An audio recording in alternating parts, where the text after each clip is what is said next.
Hey everyone, what's up? Wow, so a lot has been going on since the last time I actually had time to film a new video. Like that Powerpuff Girls reaction video? Wow. Just wow. That escalated quickly. Speaking of which, that also means a lot of new subscribers, so thank you, welcome, and I look forward to seeing how long you can keep making it through my videos. Y'all have given us a laundry list of things to watch, so thank you. We're obviously very excited about that, but they do take a little bit of time to make, so please bear with us and we'll get to each of them in turn. And in the meantime, I hope you'll continue to enjoy my other content. There's already somewhere between 150 and 200 videos already uploaded on feminism and transgender rights awareness issues and things like that, with about 3 videos being added a week, so feel free to knock yourself out. On another note, slowly learning to stay away from the comments section. Yeah, so apparently our opinions really offended a bunch of cis people, and I'm just gonna come right out and say that I really don't give a fuck. Like, seriously? I can't actually recall the last time I cared about a cis opinion on a trans issue. It's literally not about you. I mean, seriously, I guess it's y'all can say whatever the hell you please about trans people, but don't we dare be fucking critical of the Powerpuff Girls. I feel like one of the funniest parts is how many people have said that we're reaching, because apparently the episode isn't actually about trans people. Yeah, if that's you, I don't know how you managed to miss the blatantly obvious link at the very top of the video description where you could go and get it straight from the horse's mouth, but it's there. This is about us. Only slightly funnier are all the people who've come along to express their totally asked-for opinions on how trans people as a whole are just way too whiny and easily offended. I'm sorry, but you have literally no idea what it is like to be dehumanized on a daily basis specifically because of your gender identity. There is no such thing as institutionalized cisphobia. You will never be denied a job or housing or your right to pee or even to receive emergency medical care specifically for not being trans. You'll never have to worry about whether your family and friends will accept you or not when you come out as cis. As a matter of fact, you'll never have to come out as cis at all because society already views you as the default. In other words, normal. You'll never have to worry about someone rejecting you or divorcing you or taking your kids away specifically for being cis, and you'll never be murdered by a romantic partner specifically for being cis and then have them get off scot-free because their defense lawyer argued that being cis was a legitimate reason for them to want to kill you. Obviously, being cis doesn't protect you from things like misogyny, racism, homophobia, and other forms of institutionalized oppression that aren't transphobia, but those things aren't the same as transphobia. Now, I'm not saying that any of those things are better or worse than transphobia or each other, for that matter. Being oppressed is always a shit show. What I'm saying is that they're literally not the same thing. They're based on completely different biases which come with totally distinct and separate sets of issues. There may be similarities between some of the dynamics in specific instances, but for the most part you can't really compare them. They're just not the same thing at all. More importantly, they're intersectional, which means that there are trans people of color, transgender women, non-heterosexual trans people, disabled trans people, and so on and so forth, in any combination who get to face all of the same issues that you face, compounded by the issues specifically based on being trans added on top of it. Basically, bad things can definitely happen to you for other reasons, but it will never be specifically because you're not trans. And just learning how to take a joke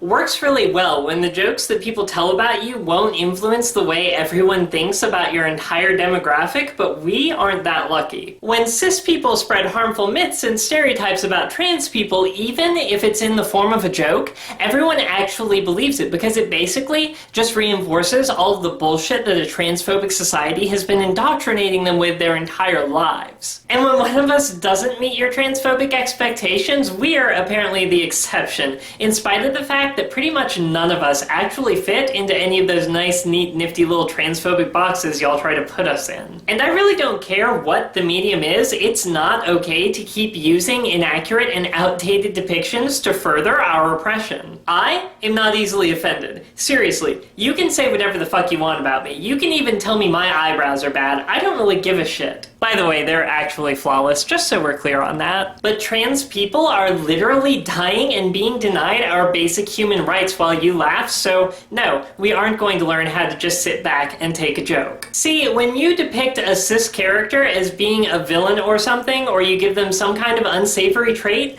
no one associates that with them being cis. Literally. No one looks at it and goes, wow, cis people are awful. They look at it and go, wow, that character is a really bad person. But when you depict us, people will actually use any negative or inaccurate trait that you put into that depiction as their jumping off point for their understanding of trans people as a whole. If you make a deceitful trans character, your audience will automatically register deceit as an inherent quality of trans people and honesty as something which would make a trans person one of the good ones. If you show a trans character as being confused and delusional, your audience will literally not give a second thought to their preconceived, transphobic notions that being trans somehow constitutes a mental illness. They just nod in agreement because it affirms what they already believe. Not to mention, representation fucking matters. Nearly every character who ever appears in any form of media is cis, and the few times when trans characters do make an appearance, we pretty much get absolutely no input on how we're depicted. Instead, those rare times when we are actually represented, we get bullshit characters reinforcing bullshit stereotypes written by y'all, played by y'all, and based on whatever y'all decide about us without actually knowing anything about us other than the bullshit society spoon-fed you in order to make you hate and fear us. So fuck your no special treatment bullshit, because treating us with common decency and, oh, I don't know, like we're human beings is not special treatment. Basically, what it comes down to is we're offended that y'all won't treat us like human beings, and y'all are offended that we exist and expect you to treat us like human beings. And honestly, speaking of being too easily offended, y'all need to look in a fucking mirror, because seriously, all you just watched was a group of trans people giving their honest opinions on something about trans people, and apparently you felt so strongly against that that you just had to leave your little nastygram in the comment section, which by the way is just like a huge statement that you're making right there. We are offended by something which is actually harmful to trans people. Y'all are apparently offended that we have the gall to give our opinions on something, which by the way has no impact on you at all. So let's weigh this out here. Who's really the more easily offended one in this situation? Especially those of you who keep saying it's just a cartoon.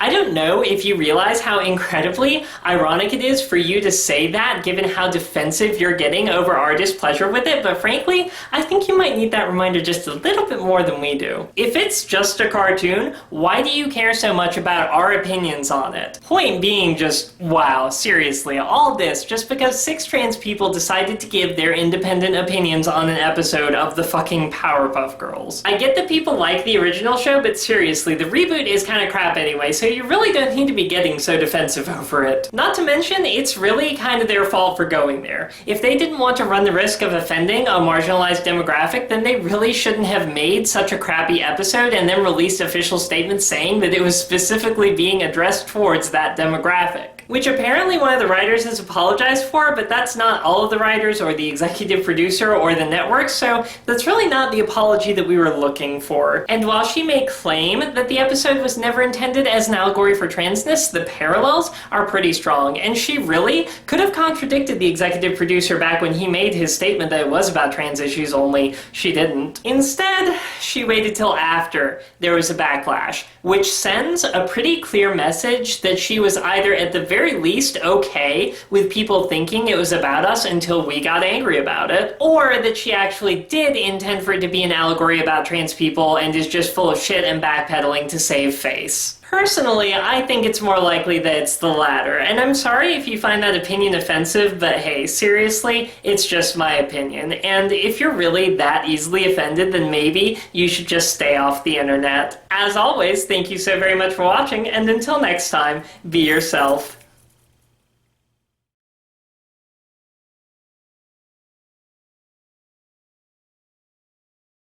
Hey everyone, thanks again so much for watching. If you enjoyed what you saw today, be sure to hit that like button and share so that your friends can enjoy it too. Be sure to subscribe because there's more where that came from, including activism and awareness videos, tutorials, you can follow my transition, and even check out some of my music. I also want to give a huge shout out to my Patreon supporters because y'all are what make this channel possible. Thank you. If you're not a patron yet and you want to find out how you can get awesome rewards like autographed prints from my modeling shoots and more for your support, just go to www.patreon.com/DeliaMelody to find out how you can sign up today. See you next time and be yourself.